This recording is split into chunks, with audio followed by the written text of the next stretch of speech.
وعدے کی سرزمین کی طرف جاتے ہیں تو بیابان میں قوم بنی اسرائیل جو ہے وہ موسیٰ اور خدا پر کڑکڑاتے ہیں کہ تو ہمیں مرنے کے لیے یہاں پر لے آیا ہے. اور جب کڑکڑاتے ہیں تو کیا ہوتا ہے کہ جو دشتی سانپ ہیں وہ ان کو ڈستے تھے اور وہ لوگ مر جاتے تھے. قوم بنی اسرائیل موسیٰ کے پاس آئے، یہ معاملہ پیش کیا اور پھر موسیٰ نے خدا سے درخواست کی، دعا کی. خدا نے موسیٰ سے کہا کہ ایسا کر کہ ایک پیتل کا سانپ بنا، اس کو بلے پر چڑھا اور جو کوئی اس پر نگاہ کرے گا وہ بچ جائے گا. عدد کی کتاب اس کے 21ویں باب کی نامیات میں لکھا ہے، تب موسیٰ نے پیتل کا سانپ بنایا. 8ویں آیت سے ذرا پڑھتا ہوں تاکہ اور واضح ہو جائے. تو خداوند نے موسیٰ سے فرمایا کہ تو ایک سانپ بنا اور اسے ایک بلے پر اونچا کر، تو جو ڈھسا ہوا اس پر نظر کرے گا وہ جیتا رہے گا. تب موسیٰ نے پیتل کا سانپ بنایا اور اسے بلے پر رکھا. تو ایسا ہوا کہ اگر کسی انسان کو سانپ نے کاٹا اور اس نے پیتل کے سانپ پر نظر کی تو وہ جیتا رہا. یہ ایسا کیوں ہے؟ کیا کوئی سانپ میں کرامات ہیں یا اونچے چڑھائے جانے میں کرامات ہیں یا کہ خدا کی بات پر عمل کرنے میں کرامات ہیں؟ جو کچھ خدا کہتا ہے، فرماتا ہے، اس پر عمل کریں گے تو انسان جیتا رہتا ہے. ہم نے روزوں کے آغاز میں یسوع کی آزمائش کے بارے میں سنا. یسوع جب 40 دن اور رات کا روزہ رکھ چکا تو آخرکار بھوکا ہوا تو آزمانے والا پاس آ کر کہتا ہے کہ اگر تو خدا کا بیٹا ہے تو کہہ کہ یہ پتھر روٹیاں بن جائیں. تو یسوع نے کیا جواب دیا؟ انسان، یہ بھی لکھا ہے کہ انسان صرف روٹی سے نہیں جیتا بلکہ ہر اس کلمے سے جو خدا کے منہ سے نکلتا ہے وہ جیتا رہتا ہے، زندگی پاتا ہے. تو خدا نے کہا، اب دیکھیں پیتل کا سانپ آپ میں سے بہت سارے خیال کرتے ہیں بت پرستی کی. میں یہ 2-3 باتیں اس لیے بار بار ان کو ٹچ کرتا ہوں کیونکہ ہمارے معاشرے میں، جس معاشرے میں میں اور آپ رہتے ہیں، جو خدا پرستی ہے اس کو بت پرستی سمجھتے ہیں اور جو بت پرستی ہے اس کو خدا پرستی سمجھتے ہیں. تو خدا پرستی ہے کیا؟ خدا کی پوجا کرنا، عبادت کرنا، پرستش کرنا. تو بت پرستی یہ ہے کہ خدا کی جگہ پر کسی اور کی پرستش کرنا کہ یہ میرا خدا ہے. خدا کا شکر ہے کہ آپ موبائل کو اچھی طریقے سے سمجھ گئے ہیں، کچھ نہ کچھ سمجھ گئے ہیں. اگر یہ پرانے وقتوں میں ہوتا، تصویر کے ساتھ ہم واٹس ایپ پر، اسکائپ پر، فیس بک پر باتیں کرتے تو یہ بھی ان کے لیے کرشمہ ہی ہوتا، بڑا بڑا معجزہ ہوتا. جو معجزے ہیں، کرشمے ہیں، وہ کیا ہے؟ کب رونما ہوتے ہیں؟ جب خدا کی باتوں پر عمل کرتے ہیں. اور جب باتوں پر عمل نہیں کرتے پھر کچھ اور ہی ہوتا ہے. 1-2 مثالیں دیکھ لیتے ہیں. اگر خدا نے کہا ہے چٹان پر عصا مار تو پانی نکلے گا.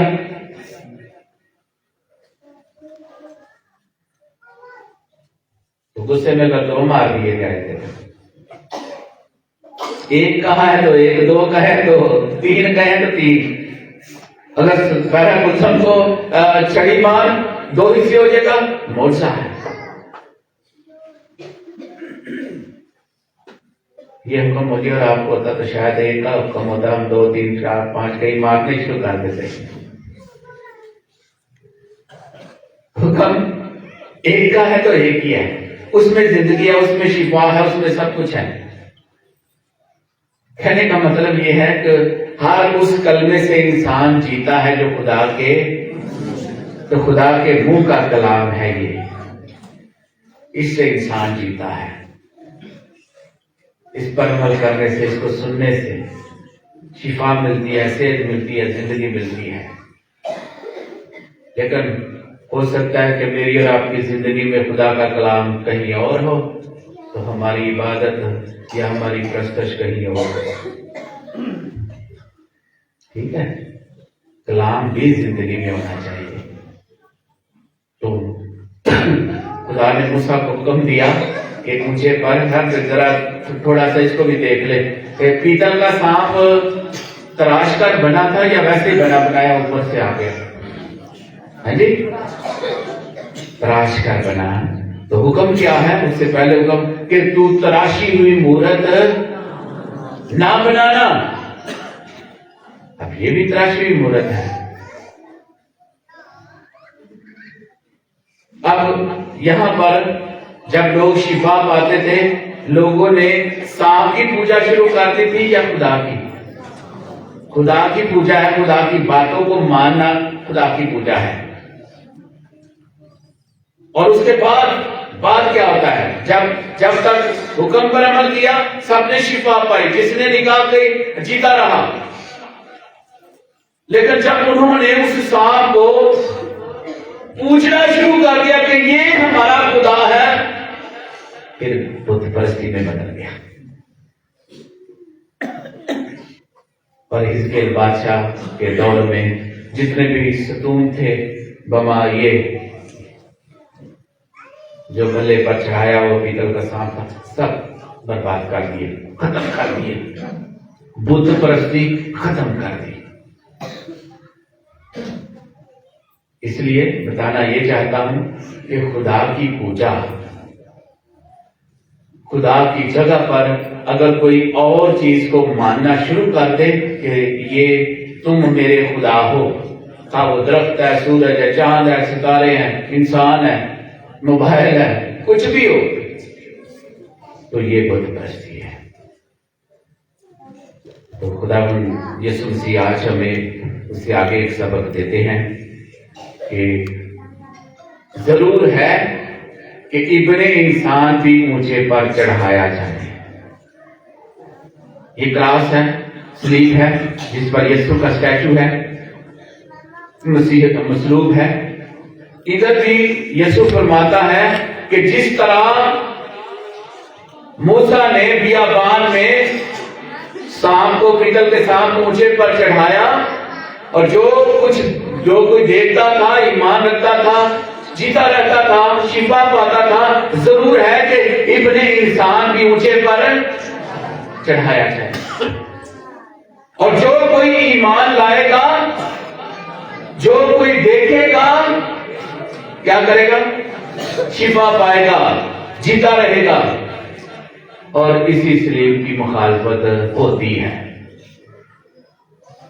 کوئی غیر نہیں کرتے، ہمارے میں ہی ہے۔ جی سلیب کا غصہ کیوں ہے؟ جی سلیب کو ترجیح کیوں دیتے ہیں؟ سلیب پر ابھی بھی یسوع کو لٹکایا ہوا ہے، وہ ہم نے نہیں لٹکایا، ہاں ہمارے گناہوں کی وجہ سے لٹکا ہے، ہمارے گناہ اس پر لدے ہوئے ہیں۔ تو یہاں پر ایک دو چیزیں باتیں سیکھنے کی ہیں، ایک طرف پیتل کا سانپ ہے اور ایک طرف یسوع ہے۔ جو پیتل کے سانپ کو دیکھتا ہے وہ بھی شفا پاتا ہے، جو یسوع کو دیکھتا ہے وہ بھی۔ اب دونوں میں فرق کیا ہے سمجھنے کی بات ہے۔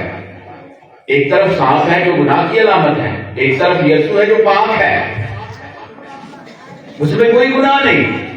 جب پیتل کی سانپ کی بات کی جاتی ہے تو اس وجہ سے، اور ایک طرف یسوع ہے وہ گناہ کی علامت ہے، یسوع پاکیزگی کی علامت ہے جس میں کوئی گناہ نہیں، تو ہمارے گناہ یسوع پر لدے ہوئے ہیں، میرے اور آپ کے گناہوں کی وجہ سے وہ صلیب پر ہے، اور جو کوئی اس پر نگاہ کرتا ہے وہ شفا پاتا ہے، جیتا رہتا ہے۔ یہی یسوع سکھانا چاہتا ہے۔ جس طرح اس نے مجھے پر چڑھایا، اس طرح ابن انسان بھی اونچے پر چڑھایا جائے گا۔ اب تھوڑا سا آگے سبق دیکھتے ہیں۔ یسوع کون سی صلیب پر چڑھایا گیا؟ سونے کی، چاندی کی، پیتل کی، لکڑی کی، تانبے کی، سلور کی؟ ہاں جی، لکڑی کی۔ شاباش۔ کس پر چڑھایا گیا؟ لکڑی۔ ایسے کاٹ بھی کہتے ہیں، سولی بھی کہتے ہیں، لکڑی، لکڑی پر چڑھایا گیا، بلے پر چڑھایا گیا۔ اب یہ لکڑی کس کی طرف اشارہ کرتی ہے؟ ہر ایک چیز کی جو بھی علامت ہے اس کے پیچھے سبب ہوتا ہے جو کوئی دیکھنا نہیں چاہتا۔ جیسے کہتے ہیں نا، ہر بات کے پیچھے کوئی بات ہوتی ہے، اس کو دیکھنا ہے وہ اصل بات کیا ہے۔ یسوع کہتا ہے دروازہ میں ہوں، تو اس کا کیا مطلب ہے؟ یہ دروازہ بھی اس لکڑی کی طرف اشارہ کرتا ہے، اور یہ لکڑی کس کی طرف اشارہ کرتی ہے؟ یہ اس لکڑی کی طرف اشارہ کرتی ہے جس کے وسیلے سے دنیا میں گناہ بھی آیا۔ نیک و بد کی پہچان کے درخت کی بات ہو رہی ہے۔ اس لیے طاق میں ہوں، تم ڈالنا، اس طرف اشارہ ہے، درخت کی طرف۔ دروازہ میں ہوں، دروازہ لکڑی کا، ٹھیک ہے۔ آج وہ دوسرے دروازے آئے ہیں، کاپر کا ہے، کوئی لوہے کا ہے، لکڑی کا دروازہ۔ دروازہ میں ہوں۔ ایک وہ لکڑی تھی جس سے خدا نے منع کیا کہ اس کا پھل نہ کھانا، تو پھل کھایا، بدولی ہوئی، گناہ ثابت ہوا۔ اور ایک وہ دروازہ ہے جس میں سے داخل ہو کر ہم زندگی میں داخل ہو سکتے ہیں، جس میں سے ہم آیا جایا کرتے ہیں۔ یسوع ہے وہ دروازہ، یسوع ہے وہ درخت، یسوع ہے وہ طاق جو زندگی بخشتا ہے۔ جو اس کے ساتھ پیوست رہتا ہے وہ ڈالی کبھی مرجھاتی نہیں، بلکہ زندگی پاتی ہے اور پھل لاتی ہے۔ تو جب صلیب کی بات ہے، لکڑی کی بات ہے، تو ایک طرف جب گناہ سرزد ہوا، گناہ نے دنیا میں دخل پایا، آغاز اس کی طرف اشارہ کرتی ہے، اور ایک وہ صلیب ہے یسوع کی جس سے ہم بچائے جاتے ہیں۔ اور وہاں پر ایک اور بات، خوبصورت بات لکھی ہوئی ہے کہ جب انسان نے گناہ کیا تو وہاں پر ایک اور درخت تھا جس کی خاص بات کی گئی ہے۔ بہت سارے درخت تھے، سب درختوں کا پھل کھا سکتے ہو، لیکن اس درخت کا پھل نہ کھانا، نیک و بد کی پہچان کا درخت کا پھل نہ کھانا۔ جب انہوں نے کھا لیا تو پھر خدا نے کیا کیا؟ جو شجر حیات کا درخت تھا اس پر پہرا لگا دیا، شوگراسن تلوار پہرا لگا دیا۔ کیوں؟ کہ کوئی اس میں سے بھی نہ کھا لے۔ کیوں ایسا کیا خدا نے؟ اور پھر ہم آج کے انجیل مقدس میں اور نئے احکامہ میں ہم دیکھتے ہیں کہ خداوند ابدی زندگی ہے، ہمیشہ کی زندگی ہے، شجر حیات ہے، جو یہ کھائے گا ہمیشہ جیتا رہے گا۔ ایک طرف منع کیا گیا ہے، ایک طرف وہ سامنے آ گیا ہے۔ وجہ کیا ہے؟ اس وقت منع کیا گیا کہ انسان نے گناہ کیا ہے، اور اگر اس نے شجر حیات میں سے کھا لیا تو ہمیشہ گناہ میں جیتا رہے گا، ہمیشہ گناہ میں جیتا رہے گا۔ اس لیے بندش لگا دی۔ اور اس کے بعد ہم دیکھتے ہیں یسوع کہتا ہے ہمیشہ کی زندگی کی روٹی میں، جو یہ روٹی کھائے گا وہ ہمیشہ کی زندگی پائے گا۔ اب وقت اور ہے، وہی زندگی کی روٹی مصلوب ہے جو ہمیشہ کی زندگی بخشتا ہے۔ جو یہ روٹی کھائے گا، ایک وہ پھل تھا جس سے منع کیا گیا، ایک یسوع پھل ہے جو کھانے سے زندگی ملتی ہے، اور وہ ہمیشہ کی زندگی